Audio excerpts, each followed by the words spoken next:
Gotcha. What is up, ladies and gentlemen? Caleb McAllister here at the Renaissance Academy of Martial Arts.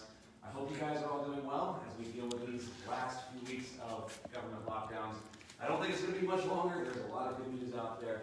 So hopefully it will not be long before we all get to be back on the mat doing our thing again as we usually like to do. But we don't want to use this time off as an excuse to not improve. So I'm proud of all of you guys who are here finding ways to continue to develop your game, keep pushing yourself, even in parts of solo drilling, strength conditioning, all that good stuff. You guys are awesome. So what we're going to be talking about today, those of you guys that are not familiar with my background, I fought MMA for about 10 years, and then as my wife and I started to have kids, and I realized that there was actually money to be made in the pro submission grappling scene, I started focusing a little bit more on that side of the game. That's what I've done for the last 4 or 5 years. I earned my black belt a few years ago under Jimmy Ridgway here at the Renaissance Academy of Martial Arts. And when that happened, I kind of started taking a little bit more interest in that side of the game. Now for me, leg locks are a huge part of what I do. Not the only part of what I do, but a huge part of what I do. And the fact is, when I'm playing the leg lock game, I don't want to be so reliant on just leg locks that I can't then blend that into the rest of the game, into my passing, into my back attacks, into my arm attacks, what have you. And a lot of people feel like leg locks are the be-all and end-all of no-gi grappling. You can kind of ignore pretty much everything else. And the people that hate leg lockers kind of tend to say the same thing. But the fact is, neither one's correct. If you're a good leg locker, that should be a piece of the game that makes you bet at everything else that you do. And the threat of everything else that you're good at should make your leg locks more effective. So what we're going to talk about for the next hour or so is basically what do I like to do to try to blend those different areas of the game together. I'm here with my teammate Twan, who is a really, really nasty leg locker himself, and we're going to show you some of the things that we like to do. So we're going to start very simply. Let's say that I have top position on my opponent, whether it's a sweep, pass, takedown, whatever, and we wind up with my opponent playing some sort of an open guard on me. He may be seated, he may be prone, it doesn't really matter. And I'm going to assume that I'm able to get inside position on him. We're going to start very simple. This is not always going to be that easy, but we're going to assume that that's the case for right now. Now I'm sure most of you guys have seen the classic back step, sit, knee bar series. And if you have any leg lock background, you're of course more familiar with some of the sneakier drop steps into your 411 series that you can play with from that point. And those are both very effective. The old school and the new school version are both very, very effective, but they're a little bit predictable, and people are starting to get a little bit more wise to them. But if my opponent is wise to something, that means he or she is prepared to defend it. That means that I can use their awareness against them, because I know what they're going to do before they do it. So I know if I get inside position and I start to threaten a back step, and I know my opponent is going to be starting to square up, thinking about maybe setting up a back take or a leg pummel or something along those lines, if I know that he's going to be starting to square back up to me as soon as I feel that happen, that makes it so much easier for me to create this angle on him, because he turned his hips to start trying to defend me from being able to backstep. Because he knows if I stay square, the guy's going to slide right into that leg entry. He doesn't want that, so he starts to square up with me. And I now have a nice little straddle with his foot in between mine, with his hips overcommitted. So if we rotate 90 degrees, you guys can see what I'm talking about a little bit more here. When I get that back step, he starts to square up and I come back. His foot is now in between my feet. He's giving me not complete back exposure, but he's starting to show me some stuff that he wouldn't normally show me. All I'm going to do from that point is stop him from squaring his hips back up into me, which means I replace my left foot with my right foot. Top of my right foot hooks behind his, in this case, left hamstring, vice versa on the other side, of course. And I'm going to put my weight on my shin on top of his leg and start threatening my serve pass. Some people call it a float pass. In terms of your grips, you've got a lot of different options. Some people like to play a 2-on-1 or a baseball bat grip, pinning their opponent's arm through his chest. Some people will start going like a 2-on-1 grip from tricep and wrist. Some people will start going for underhooks and shoulder pressure on the head. But I'll be honest with you, my favorite is simply to post it on the mat, because that baits my opponent into starting to open up and expose different parts of his body that he wouldn't normally expose. So when I get to this point here, I put my weight on my hands, my right foot goes behind my opponent's hamstring, and I simply pin my opponent's leg to the mat as I surf over the top of his legs, float over the top of his legs, whatever you want to call it. Of course, there's a good chance that people think about starting to try to come up into me, especially if you can get an underhook. So I'm going to be really savvy with my left arm, making sure that I get a strong cross face and flatten him out right off the bat. We're going to talk about that in a few minutes in terms of coming off of your knee cuts, but the principle is the same. Anytime I'm starting to pass, my opponent gets an underhook and starts to come up with me, I can allow him to come up, depending on like if you like playing maybe a darts type game or something along those lines. But if I don't want him to come up, just keep that left hand in your pocket, cross facing away from you, hit in, and then make sure that your left arm comes over, right arm comes under. So even if he's still trying to take that underhook in, I'm now able to block below his elbow, and I wind up in a nice, strong side control position. So it's a very simple series, but it's very, very effective. Same thing if I do it with the other leg. Let's start with the right leg now, right? Oh, he doesn't like that. I come back to my straddle. Left foot now. Hands to the mat. Left foot goes behind his hamstring. Weight goes to my left shin. Shift my hips to my left. So I'm moving right. Weight shifts to my left. He'll probably get an underhook if you haven't controlled his arms. Right hand cross faces. Flatten him back out as the left arm circles, making sure he doesn't go anywhere. So let's do that 1 or 2 more times, and I'm going to show you a tweak to it. So we're here, back step. He starts to turn into me. I come back with my straddle. Hands go to the mat, left hand, left foot. Slide all the way through. As that happens, right hand cross faces, left arm circles over the top. And I flatten my point back out.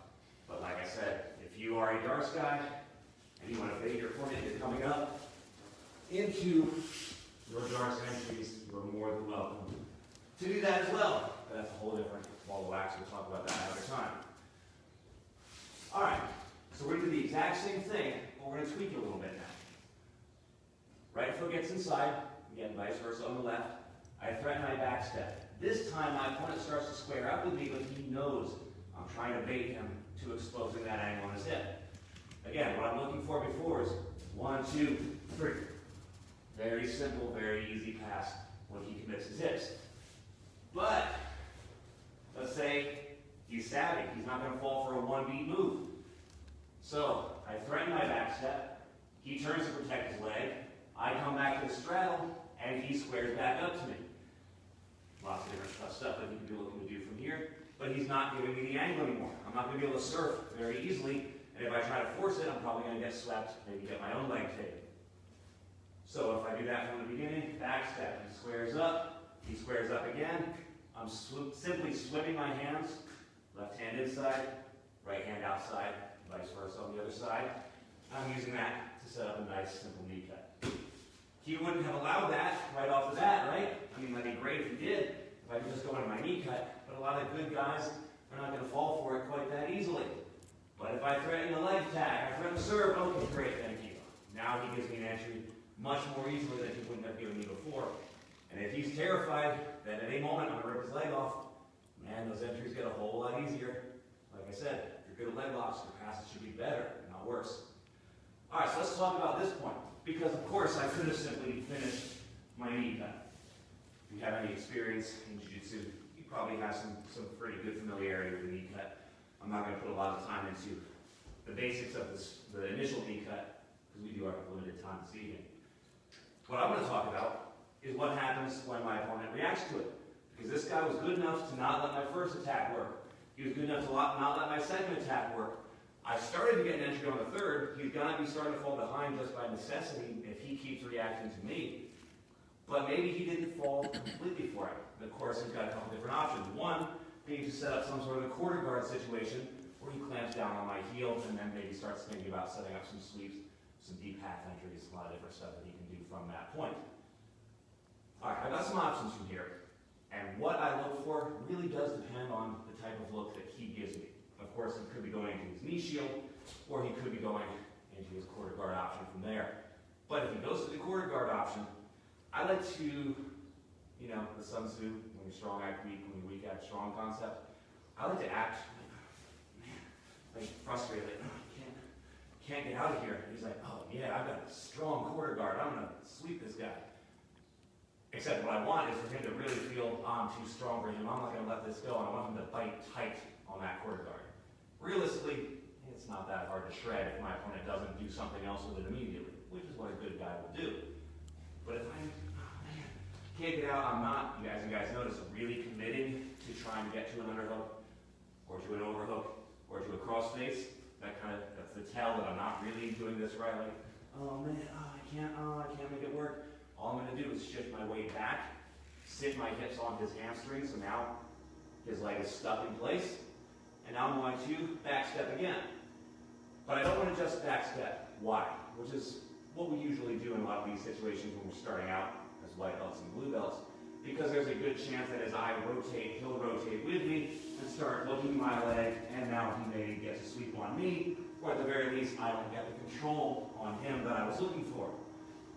So when we get into that quarter guard, and I sit here, oh man, I can't get this to work, I'm putting my hamstring and my glute as low on his thigh without being below his knee as I can, because the higher I am, the more leverage he has, and the more play he has in his legs. So I'm trying to sit low without being too low, because he can't lift all of my weight with, I believe that's the adductor, if I'm not mistaken. I look at the adductor and abductor mixed up. I think that's the adductor on the outside of his thigh. So when I play this game, I think it's almost like I'm doing a windshield wiper, where I'm trying to make sure that I bring my left leg over his left leg before he can think about doing something to move it. So before my weight comes off it. As I do that, now I can kick my leg back. I like to control the head. And once I get to this point, you can either put your left foot on top of your right foot. You can go to a triangle. I'm not a huge fan of that because there's a chance that he can hook my leg and start making some stuff happen from that point. Or you can simply cross your ankles, pinch your knees, and wedge your feet underneath his hip. It's always a good habit to collect the far leg, get yourself into your double trouble situation, but of course you could simply chain directly into your initial finish from that point if you wanted to. So, let's review where we've been so far. On that series, not only the one we began with at the beginning of the class, but on that series, I threatened a leg lock. He's not giving me the angle for it. So then I threatened a pass, but he squared back up, so that didn't work again.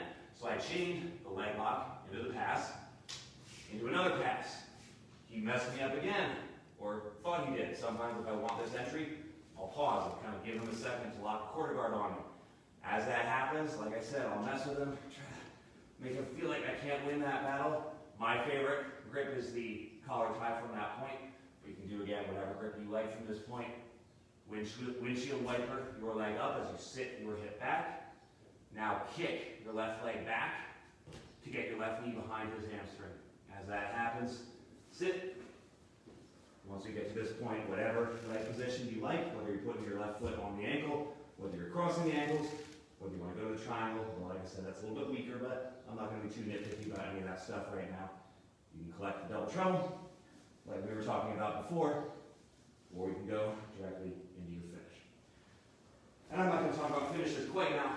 I'm sure if you guys are watching this, you're already somewhat proficient with your breaking mechanics, but I don't want to yank on my opponent's knees too many times in the course of an hour, so we'll hold back on that for right now. So let's run through that one more time. Alright, we get to our inside position. I tried my back step into leg lock, I tried to come back into my surf, I went into my initial knee cut, he messed me up by collecting the heel. So, I mess with him, try to get out, I'll let him think that I'm trying to get out. Once we get to this point here, I pummel my left leg back, kick my left knee back, come up and collect it. Once we come to here, we can go to whatever finish we want to do from that point. And again, this is assuming got a pretty freaking good opponent who has defended several different attacks in a row, but I never want to reset and go back to the beginning of my series. I want to make sure that as I go to each one, he's a little bit farther behind, until eventually he's too far behind to catch up anymore. All right, so the next reaction that my opponent can give me, and will frequently give me from that point, is instead of going to a quarter guard when I threaten a knee cut, he goes to a knee shield. That's very, very common. A lot of people are big fans of knee shield these days, K-guard players and Z-guard players and so forth. It just depends on what kind of opponent you're facing. But a lot of people are almost inviting the knee cut because they want to get into that type of a Z-guard scenario. So if we're playing the series that we're talking about right now, where I was able to get inside, back step, this time my opponent knee shields. Maybe even more common than the quarter guard. That used to be more common. I'd say this is more common now. All right, a couple different things that my opponent can do here, and which category of options he chooses dictates what I do next. Some people are going to be playing a very passive or defensive type of a Z-guard, type of a knee shield from this point, where he's not really going for grips, he's more trying to just prevent me from doing anything to him. He may be staying tight. I'm not saying that he's just stretching out, but he's more framing, and his whole energy is pushing me away, him away, and he's thinking about trying to maybe get back to a full guard or a butterfly guard or something again. His game isn't necessarily to stay here, he's more using this defensively or preventatively.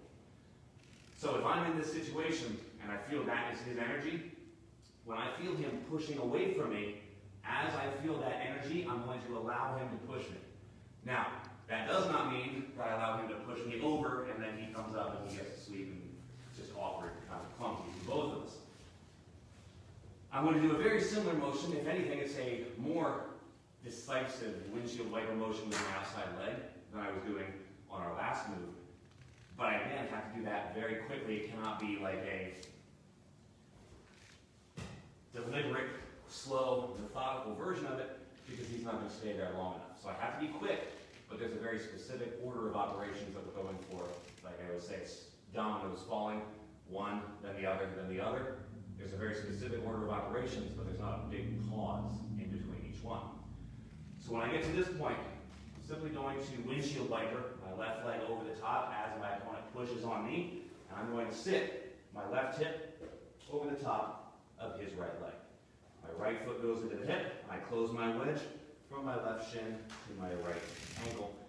Get me really good control. Of course, when you have shorter legs, it may be a little bit harder to close the wedge, but get as close to it as you can. We get into a really nice outside ashy or single X, not outside ashy, but single X type control. I like to use the old school terminology. Now, everybody has their own names for all of these positions, so bear with me, just pay attention to the position, not the name. You can call it saddles or 411s or whatever you want. I don't care, honey holes, whatever you want. So all I'm doing is a nice single X control right now, and of course this gives me a really good angle for my outside heel hook finish, or to get into our passes again. We'll talk about that later. So again, from the beginning, we threatened here, we chained into here, he immediately knee shields. I'm going to windshield wiper my left leg over the top as I kick my right leg back, and I'm sitting over the top of his bottom leg. I don't want to fall inside of it, because that gives him more defensive options, which can start making my job more difficult than it needs to be. So this has to be very sensitive to my opponent's energy. As I feel him starting to push away from me, that's the energy that I'm looking for, which buys me really, really, really good control. I will usually go directly to my shoulder at this point because it allows me to stay tighter. If you're being nice to your opponent, stay on your elbow. That allows you to kind of control this a little bit more. Just recognize that when you're going in high-level competition, don't get comfortable hanging out here because they're probably not going to stay there long enough for you to get the finish. So when you go block, you're usually all the way in for your finish already. And I know that outside heel hooks are kind of the ugly stepchild of the leg lock family. Everybody loves inside heel hooks, and yeah, they are more dangerous and they come on a little bit quicker. But a lot of people feel that because outside heel hooks are a little bit harder to finish, that they don't really need to worry about them. And I find honestly that people are frequently worse at defending them if you're scientific about how you play the progressions, what the outside heel hook goes into and out of. You may find that you get better results out of the outside heel hook than you do the inside heel hook. I'm not saying it's better, I'm just saying don't sleep on it either, if that makes sense. So again, threaten two, threaten three. He frames, pushes me away, windshield wiper, sit my hip over, foot goes to the hip, close my wedge, and now we've got a nice, easy bite on my opponent's outside leg, and we go for our finish from there. So if we do that just a little bit quicker.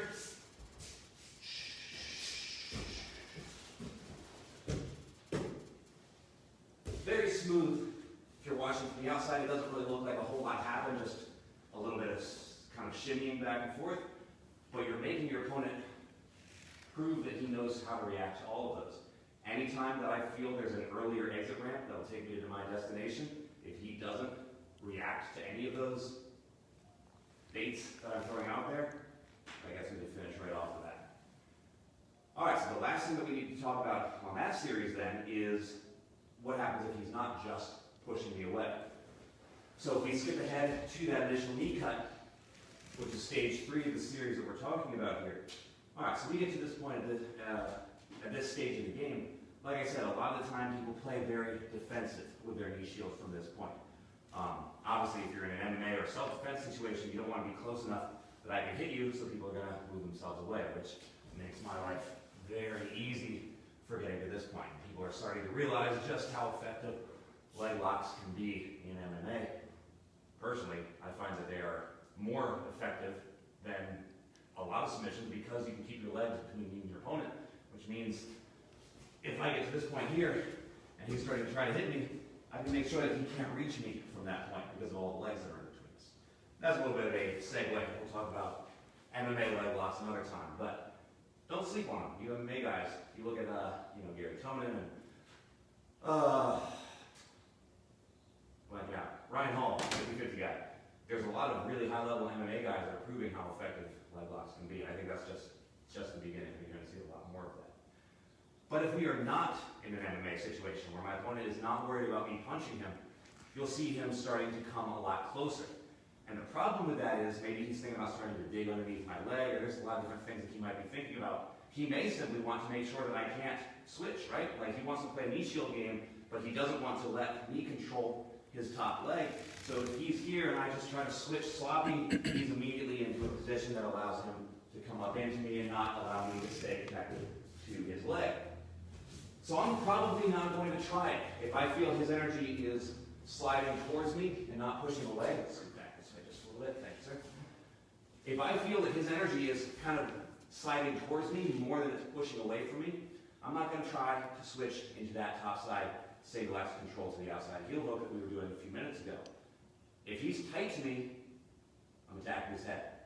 So we've been mixing these leg locks in to set up our passes, to set up our other options. We're going to talk now about how I can use it to attack his head. There's 2 different ways that we can do that. One, I'm playing this game here, and I want him thinking that I'm going for ineffectual passes, or at least half-hearted passes, kind of like what we were talking about from the quarter guard earlier. We get to this point, and I'm making him feel like, I'm trying to get this pass to work, and it's just not quite there. And I want him to be like, yeah, this isn't going to work, and he's going to start to peel my grip, so he's going to start trying to grab my leg, or whatever the case may be. I'm trying to draw him in closer towards me. As I feel that happen, my left hand shoots over the top, and if I have long arms, and my opponent isn't super tall, I'm going to lock an S grip, cradle on the top side. Here. Once we get to that point, make sure, guys, I'm going to let go of my opponent's legs for a minute so it's not too miserable.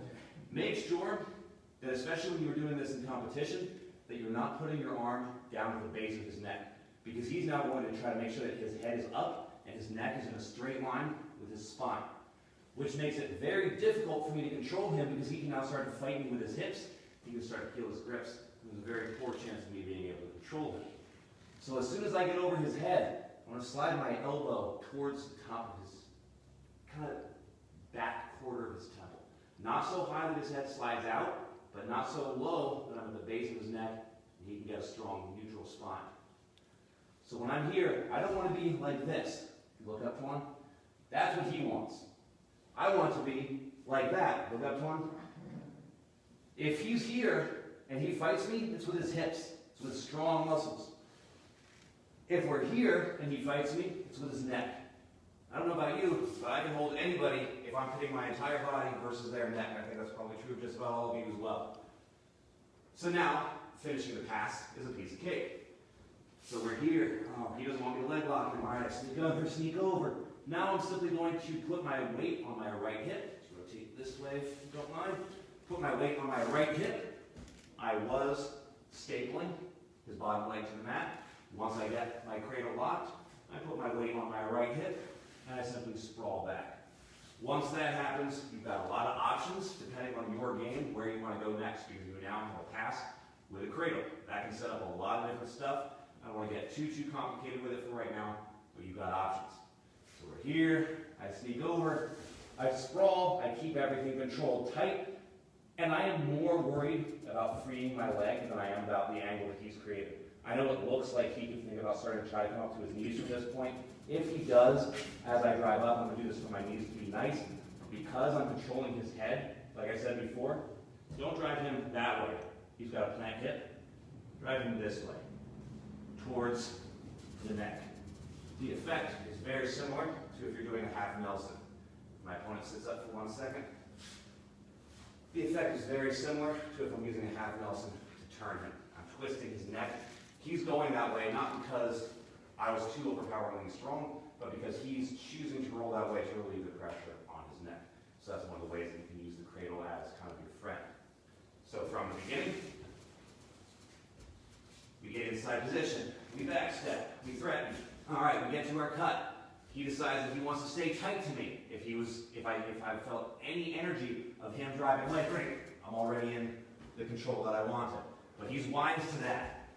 He's aggressive, he's not going to let me get in. So, here, as I get to this point, some people won't try to come up with you. Some will. If he does, no big deal, flatten him back out towards his neck. Once we get to that point, you've got a million different options. You can simply drive him flat to his back, post on your head, and then put your frames back in when you're top layer, frame against his hips, elbow against his head, whatever type of control you like. You can chain that directly into a lot of arm triangle type options, some leg attack options as well, but I want to get too lost in the weeds on that stuff. So for right now, use the thread of the leg to set up the thread of the pass, to set up the thread of the next pass, to set up the cut into the cradle, into finishing the pass. So we'll do that one more time.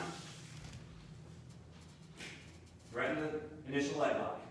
He didn't like that. All right, threaten the pass. He didn't like that. I threaten the next pass. I kind of got an angle, but he's still got a frame on me, so we're kind of neutral here.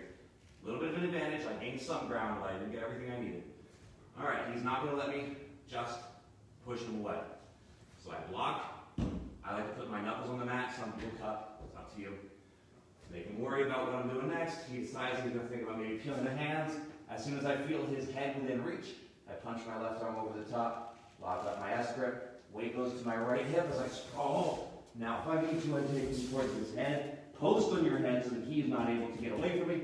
Once we get to that point, you can then go to whatever control you like from there. If you have long arms, that works really well, especially if you're going against an opponent who's not quite as tall as you. But those of you who are a little bit more petite, or at least shorter, stockier builds, may have a hard time controlling both the leg and the head. So this is one more concept that I want to talk about on this series, and then we'll take a little bit of a break. If you guys are not quite seeing anything that you need to see again, please let me know in the chat, or if you have just some random issues that you'd like me to address, and if I don't know, I'll try to make something up. And then we'll go on to the rest of our series for the evening. I think we should have enough time. So, we'll start with the whole series that we've been doing, and of course, does not have to be this exact progression in this order, but we're going to wind up in our staple. Whether you do it off of this whole progression or not, we talked about all those exit ramps before we get to this point, but really I could have simply gotten inside, stepped, and gotten into my staple. That would be totally fine as well. My opponent again defends with the knee shield, and his energy is still towards me, but maybe he's got a fairly long torso, maybe I've got short arms, and like, I could try, but I'm not quite feeling it. And yes, that may mean that your best bet is to windshield wiper into your top side single X like we talked about a couple of moves ago.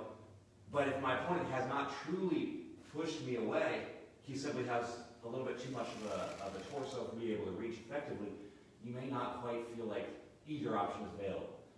So this is a third kind of sub-variation that I also have really good luck with. This comes a little bit more from catch, but grappling is grappling. I don't care what you call it, jiu-jitsu, catch, sambo, judo, whatever. It's all grappling. I'm going to do the exact same thing with my left hand as I sneak it over the top as I was doing when I was going for the cradle. But instead of keeping my right hand underneath, blocking, and then S-gripping, this time I'm going to release it as I go, which is going to allow me to go a lot closer to his head than I could have if I kept my grip on his top leg. As that happens, I'm going to kick my right leg back, I'm going to backstep it completely, and I'm going to wind up in a nice topside headlock position. Same idea as I would have done if I was inside control and he tried to underhook and turn into me, and I just sat out. And then we started playing this series here.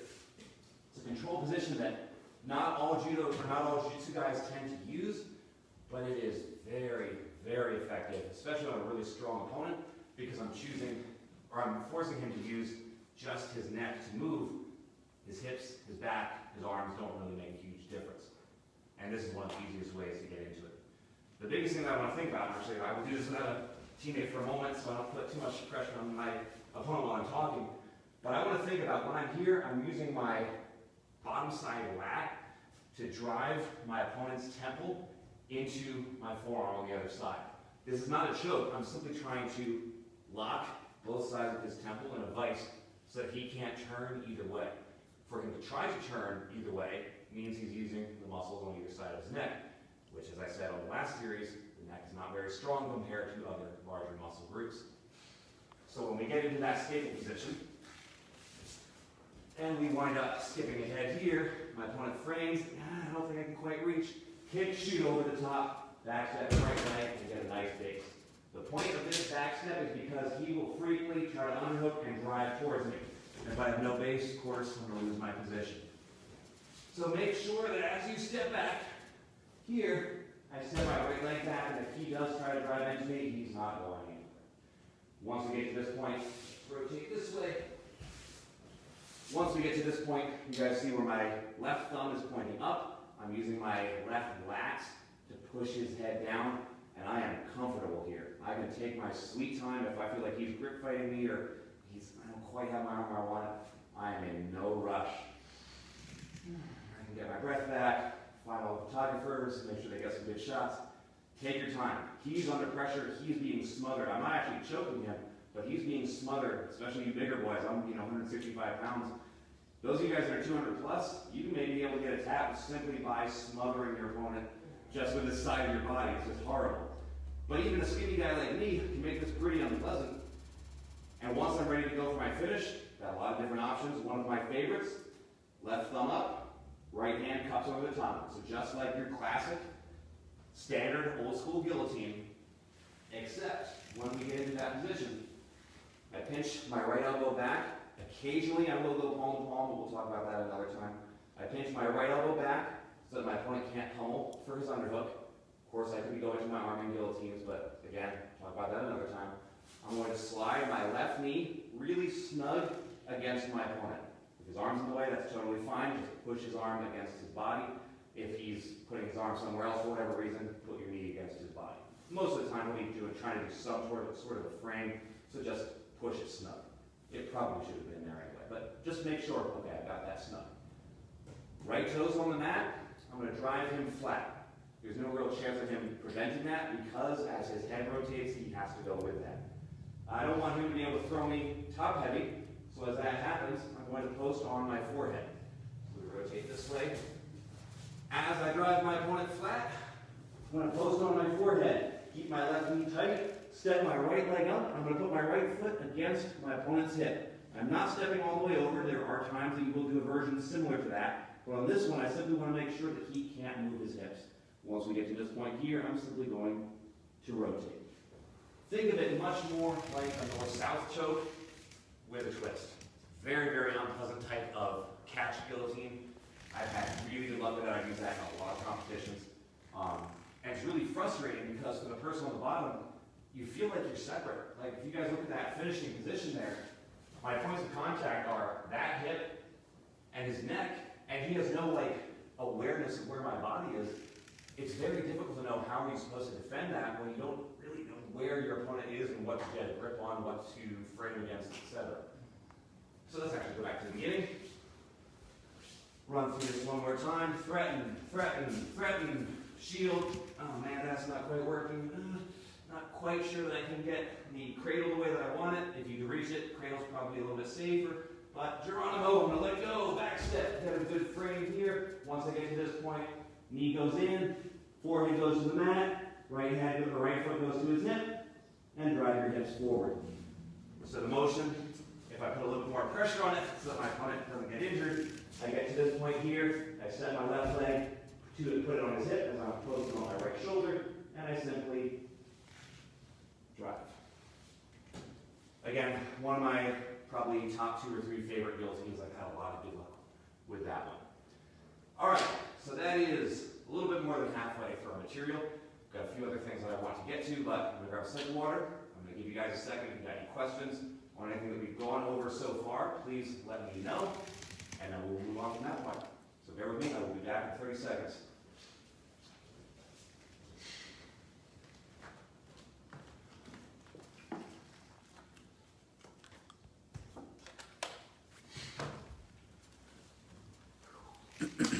When you started it, it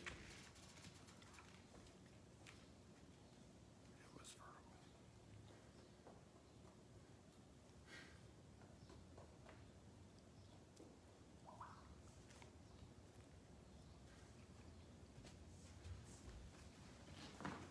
It's music. All right, thank you. I can keep talking now. Okay, so nothing we've gone over so far today has been particularly complicated. It looks, I want to say complicated, but it can be a little bit of overwhelming in the sense that there's not a lot of razzle dazzle. But each individual step that we're throwing at our opponent is actually very simple. You guys have all done knee cuts, you guys have all done back steps, you guys have all done really all of this stuff. I'm just blending it in a way that makes my opponent feel like everything he's doing is wrong. And that's always my goal when I compete, is I want my opponent to feel like every decision he makes is wrong. And it doesn't mean that it is. He may be doing the exact right thing, but I want to have the option from that flow chart of what he can throw at me ready to go before he's ready to make his transition to the next move. Where, okay, he maybe should have turned this way, but I was already going the other way, so it meant that he was out of position, even if his adjustment of his hips was correct. It felt wrong because I knew that that's where he was going to go, and I could be doing something else before he was aware, if that makes sense. So I call it shotgun jiu-jitsu, or Jack Sparrow jiu-jitsu. It's the, do you think he has a plan, or does he make it up as he goes along? That's kind of the point. Was my plan for him to defend the first move? Either way, it was good for me. And that's what we're going for. All right, before we shift to the bottom player, there's one more thing that I want to talk about. This is just going to be very brief, and we're going to keep this very simple for the top player. Because everything we've done so far has been assuming that I got inside position on my opponent. And it's not always going to be that easy, as you guys all know. Of course, it's not necessarily going to be guaranteed that he'll be prone. Some people are, especially if they want to play like a David Heva type game or something along those lines. But a lot of people are going to be playing more of a seated guard, and a lot of, especially the seated guard players, are very good, this way, at making sure that they keep their foot on the inside. And that can be very difficult and very frustrating to deal with. I'm just going to give you guys kind of 2 little options where this isn't really using the leg lock itself to blend with the rest of your overall grappling game, which I know, as we said, is the topic of discussion this evening. So it's not really that I'm using a leg lock to set it up, as much as I'm using the threat of the leg lock. Because if my opponent respects my leg lock ability, he's like, I am not letting this guy get inside position, there's no way that I'm going to allow that to happen. Or he's so confident in his own leg locks that he likes to attack from that position. Either way, I'm using his desire to be controlling that center line against him. So we're here, and the nice thing about being the top player is I have more mobility than the bottom player. Now, a good bottom player will be mobile as well, but at least I'm not fighting gravity here.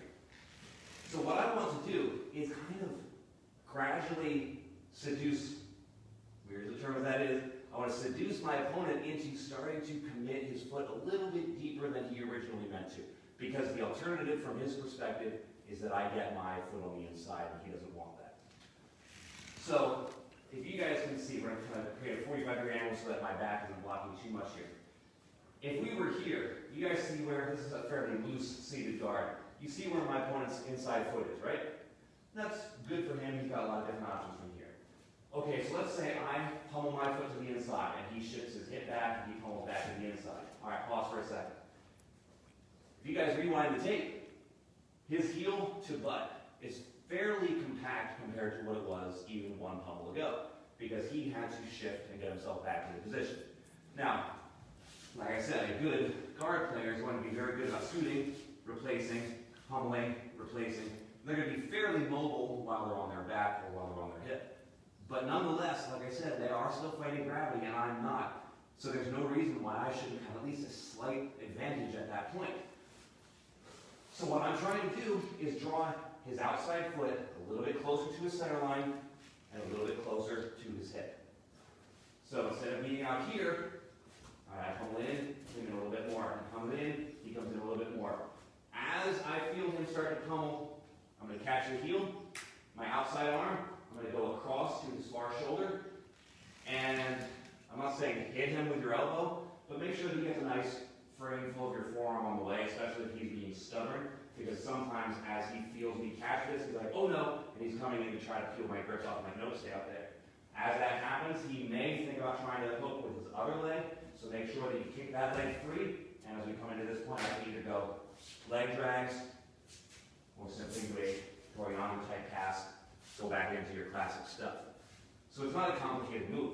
You guys have done all those basic leg drags, basic Torianos plenty of times before. We're simply using the mind games. He's afraid of what happens if I get inside position, or he doesn't get inside position, depending on your perspective. So I'm simply making sure, all right, I want inside position. I want inside position. Thank you. And that's what I was looking for, because he's so fixated on winning that battle. So that's going to be primarily relevant on a certain type of opponent who really wants inside position, but it can be very, very useful on opponents of that type. One other concept that we can talk about from opponents who like that inside position is if they're a little bit more grindy. So not quite as much mobile and shifting and pummeling and hooking, but they're more just, I'm going to grind and I'm going to lock in tight, I'm going to try to stay tight to it. Basically, I'm going to look to knee pummel more than I'm going to traditional pummel or foot pummel or leg pummel. What I mean by that, I'll give this from a few different angles so you guys can see what I'm talking about. We do the same thing, except my opponent, yeah, he's trying to stay a little bit tighter and a little bit more upright. So all I'm going to do, when we get to this point here, is create a little bit of a frame with my collar tied against my opponent. As that happens, I'm simply going to pummel my foot to the outside of his knee. Once that happens, I can do one of two different things. Before we talk about how I can either leg drag or Toriana, I could still do like a back step, maybe even a back take from that point. But more often than not, what's going to happen is I get that angle here, and he's like, oh, well, I'm not going to let you take it back. So I'm immediately turning that into a surf, into a float, which is what we were doing a few minutes ago. So what makes that work? What's the difference between me being able to do that float versus him being able to get a strong shin-on-shin guard from that point? Well, it's the angle. He's not going to give me the angle to serve. Just like I said before, if I threaten the back step believably enough, he very well may let me get the angle that allows me to then go into the surf or into the float. Same idea here off of the leg fight, off of the pummel. If I'm here and I make him gradually sneak that foot a little bit farther across his center line. So instead of being out here, he's getting a little bit more there. And a good opponent isn't going to do that normally speaking, but in the heat of the moment, if I'm throwing a lot of razzle-dazzle at him and we're both going at it hard, fast and furious, sometimes that leg is going to get a little bit more out of position than they realize, whether it gives me the Toriana / leg drag series, or whether it gives me the back step / surf pass series. So one more time here, we're playing this game. All right, I'm trying to bring that foot over, knee wins that battle, push with my right forearm as my shin pushes on the outside of his thigh. Once we come to here, oh, that's exactly what I wanted. Same exact things we were doing before, whatever finish you like from that point. So I didn't want to spend too much time on my opponent playing inside position. That's a whole different ball of wax, and there's a lot of different things that we can talk about from that point. But I at least wanted to give you guys a couple of different kind of simple, basic stuff that you can mix in when you find yourself in that boat, because most of what I did for the top player involved controlling the center line. I wanted you to at least have a couple of options for, well, what if he doesn't? Now let's talk about for the bottom person. We've got a few more minutes, so I want to give you a few different options for the bottom person. And these are all things that I've had really, really good luck with in competition. And any of you who have been in any of my seminars or who are any of my teammates, I was a figure four guy long before I was a leg lock guy. People were afraid of my figure fours for a long time before they were afraid of my leg locks. Matter of fact, one of the reasons that I started getting really, really into leg locks, where I started putting so much time into it, whatever it was 5 or 10 years ago, was because people were so afraid of all my figure four attacks that they were just spending their whole time like this. I'm like, well, frig, my legs are just sitting there. I might as well figure out what to do with them. And like everybody, I thought I knew leg locks, but knowing how to grab something and pull on it is very different from knowing how to play the leg lock game scientifically. But if your opponent is afraid of your legs, they're going to start to expose figure fours again.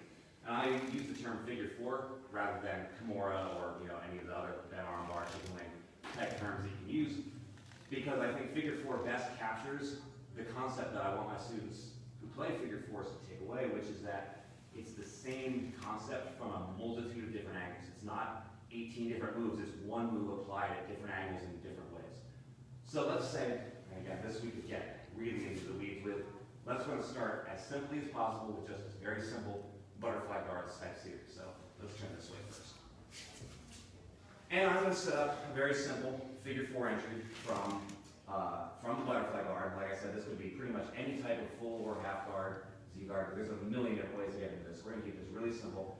Let's say that my opponent is trying to collect my legs, and I'm able to shoot over the top, and I'm able to get into my figure four grip here. That's really, really common if you're playing a butterfly guard game. They're going to try to collect, stall, put their hips heavy, and backstep. And there's a million different ways that they can finish the pass from there. So if you play butterfly guard, you're going to deal with people trying to play that kind of game all the time. So a lot of the time I like to kind of just monitor the arm a little bit, if I won't step into mine. Maybe I'm grip fighting a little bit. And as I feel him starting to go into that, I'm like, oh no, he's collapsing my legs. Thank you.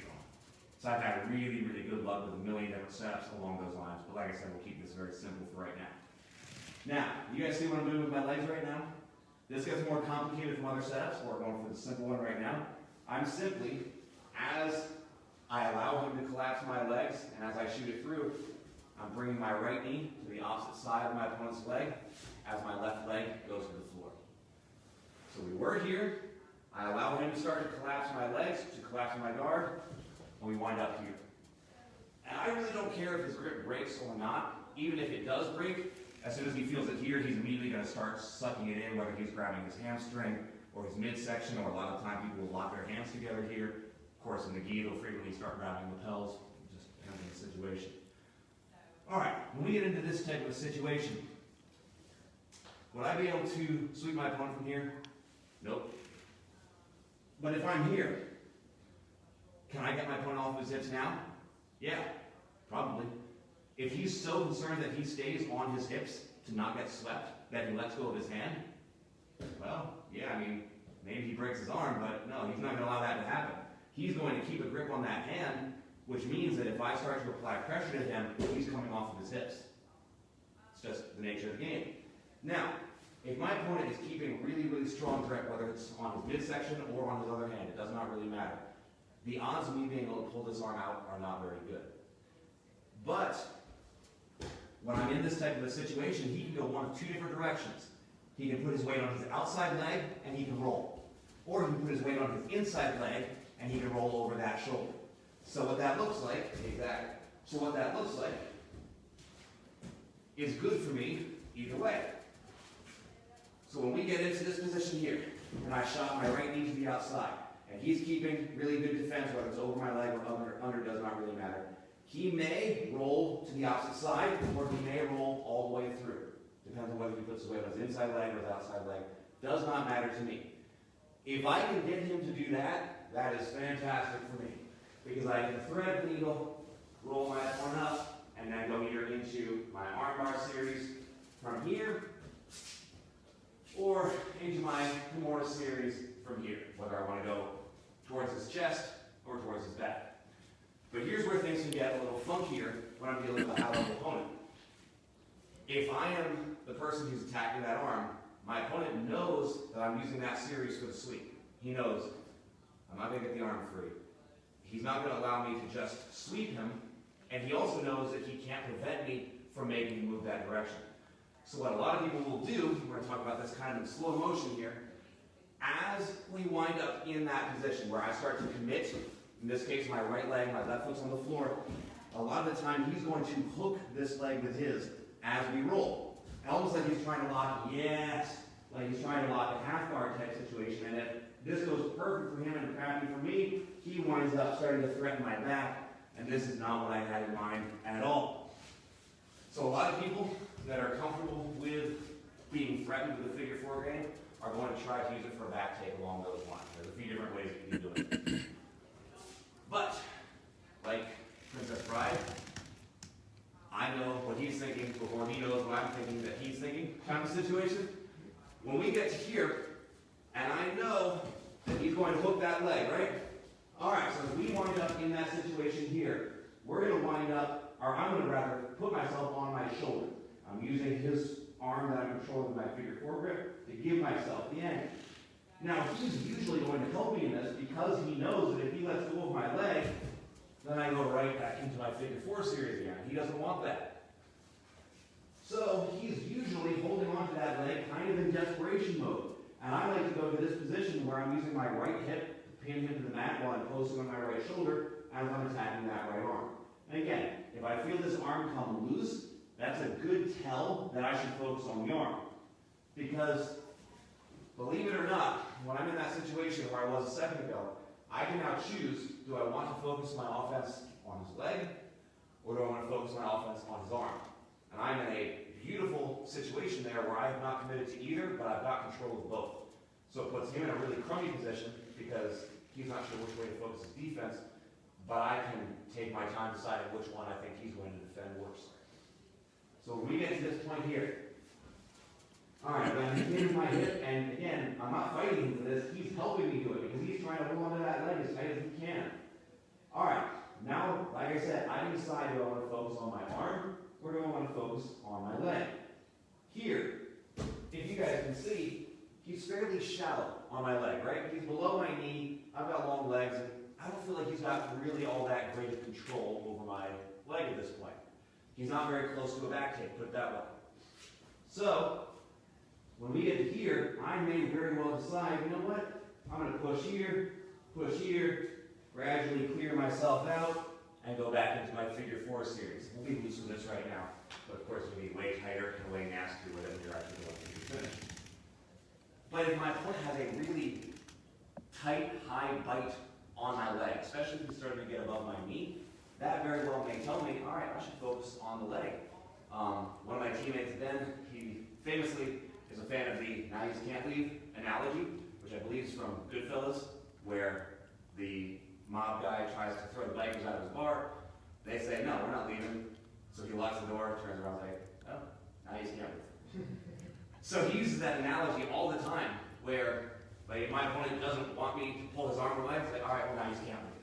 He wanted it there, now he can't not have it there. That type of a situation, which is a pretty common hallmark of what we do as jiu-jitsu. We don't force it, we make them give it to us and then decide they didn't want it after all. Same idea here. We skip ahead to where we were a moment ago. Now, let's rotate this way just a little bit. Thank you. Now, all right, I've got him pinned, and I'm controlling the arm. And yeah, let's say he's starting to climb a little bit higher. Now, you guys notice every time we do that, I'm hiding my free leg, my knee close to my body. I don't want to just be like floating around here where you think about grabbing it or it can get stuck or something. Like, save it. I'm going to need it. Like, don't let him control it. Keep that knee high. Before, like I said, I was using it to clear, and gradually work my way out. But this time he's a little bit higher. I feel like, all right, that's probably going to be a harder battle, especially if he's got this arm like maybe hooking his pant leg or something. All right, so I'm going to bite back. I'm going to adjust my angle a little bit. I'm letting go with the hand that was on the wrist. So I've still got an underhook, whether I'm hooking my leg, my torso, or simply blocking. I'm going to grab the outside blade of his foot, and I'm going to pull as I roll my left shoulder back, as I kick my left leg forward. So it's basically the opposite of what we were talking about with the back step, where we windshield wiper and then get our knee behind our opponent's hamstring.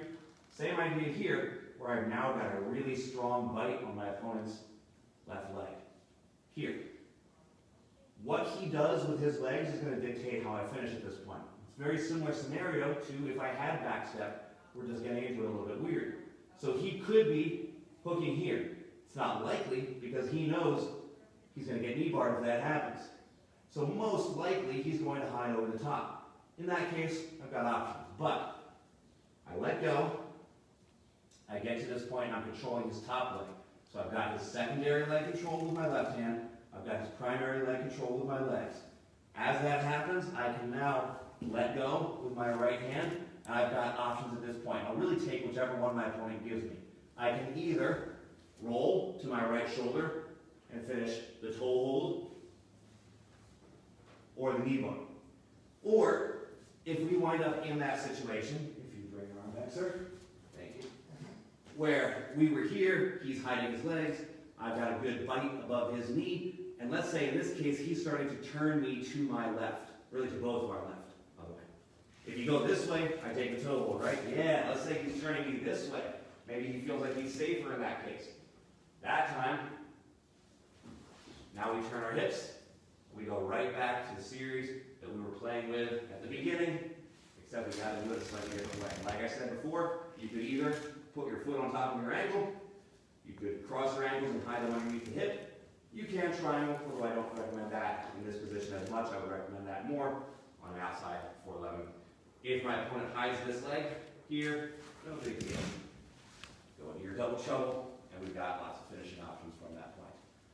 So it's starting to get just a little bit trickier here. We've got a couple more minutes, so let's run through that again. But it gives me a lot of different options at every stage, right? Because just like on the first series from the top, if my opponent messes up his reaction at any point, I get either a pass or a submission when I'm the top player. Same idea here. If I'm playing butterfly guard, and my opponent decides he wants to start trying to collapse, and I shoot through to here, all right, if my opponent is stupid at this point, I can get the Kimura right off the bat. It's not likely, but it could happen. All right, he's a little bit smarter. We start to roll, but he hooks my leg, and he starts trying to take me through for a back take. All right, well, that's smart from him. He keeps his arm hidden, except this time he's loose. So I'm able to push, scoot my legs free, and come all the way over the top. I would recommend, guys, when you're practicing this, let the arm straighten a little bit more, be nice to your opponent. This one comes on real quick. If you're pushing that through really hard, keep your weight off your opponent, let your arm straighten a little bit so you don't accidentally injure each other while you're practicing it. We do the exact same thing, and this time he gets a tighter, deeper bite on my leg.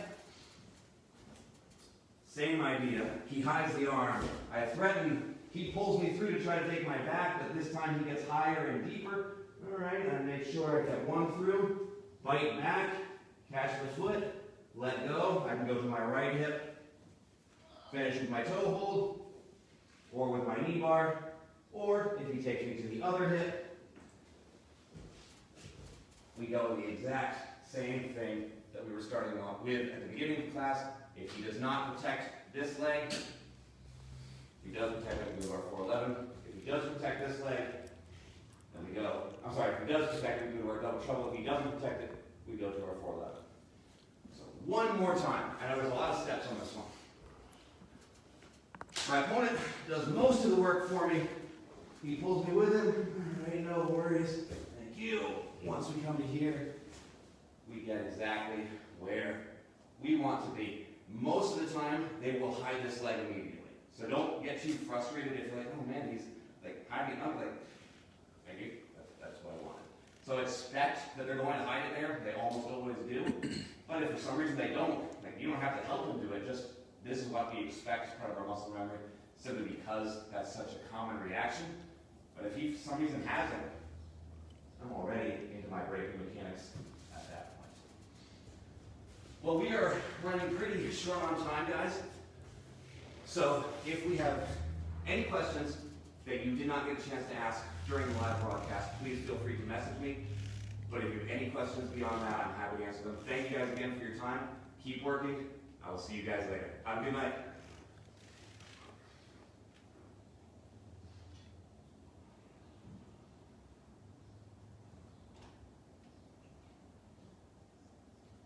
You want to save it? Do you want to save it or delete it? I'll save it. This one comes